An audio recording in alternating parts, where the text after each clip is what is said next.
2005 ಅಲ್ಲಿ 1 litre petrol ಬೆಲೆ 40 ರೂಪಾಯಿ ಇದ್ದಿದ್ದು ಇವಾಗ 102 ರೂಪಾಯಿ ಆಗಿದೆ.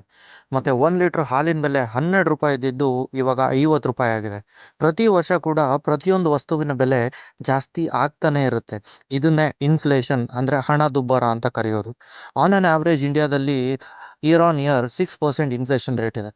ಈ ಇನ್ಫ್ಲೇಷನ್ ಇಂದ ನಾವು ತಪ್ಪಿಸ್ಕೋಬೇಕು ಅಂದ್ರೆ ಇಯರ್ ಆನ್ ಇಯರ್ ನಮ್ಮ ಅರ್ನಿಂಗ್ಸ್ ಜಾಸ್ತಿ ಆಗ್ತಾನೆ ಇರಬೇಕು. ಅಂಡ್ ನಾವು ಹೀಗೆ ಕೊನೆವರೆಗೂ ದುಡಿತಾನೆ ಇರೋಕ್ಕಾಗಲ್ಲ. ವಯಸ್ಸಾದಾಗ ನಮಗೆ ಒಂದು ಸೋರ್ಸ್ ಆಫ್ ಇನ್ಕಮ್ ಅಂತ ಇರಬೇಕು. ಅದಕ್ಕೋಸ್ಕರ ನಾವು ಇವಾಗಿಂದಾನೇ ಇನ್ವೆಸ್ಟ್ ಮಾಡ್ತಾ ಬರಬೇಕು. ತುಂಬ ಜನ ದುಡ್ಡನ್ನ ಸೇವ್ ಮಾಡಿ ಇನ್ವೆಸ್ಟ್ ಮಾಡಿ ಅಂದರೆ ಇವಾಗಲೇ ಏನು ಅರ್ಜೆಂಟ್ ಗುರು, ನನಗೆ ಇನ್ನೂ ಬೇಜಾನ್ ಟೈಮ್ ಇದೆ, ಮುಂದೆ ಇನ್ವೆಸ್ಟ್ ಮಾಡ್ಕೋತೀನಿ, ಇವಾಗ ನಾನು ಎಂಜಾಯ್ ಮಾಡೋ ಟೈಮು, ನಾನು ಎಂಜಾಯ್ ಮಾಡಬೇಕು, ಟ್ರಿಪ್ ಹೋಗಬೇಕು, ಶಾಪಿಂಗ್ ಮಾಡಬೇಕು ಅಂತ ಕೇರ್ಲೆಸ್ ಮಾಡ್ತಾರೆ. ಎಂಜಾಯ್ ಮಾಡಿ, ಜೊತೆಗೆ ಫ್ಯೂಚರ್ ಬಗ್ಗೆನೂ ಸ್ವಲ್ಪ ಯೋಚನೆ ಮಾಡಿ. ದುಡ್ದಿದ್ದ ದುಡ್ಡೆಲ್ಲ ಖಾಲಿ ಮಾಡದೆ ಸ್ವಲ್ಪ ಸೇವ್ ಕೂಡ ಮಾಡಿ.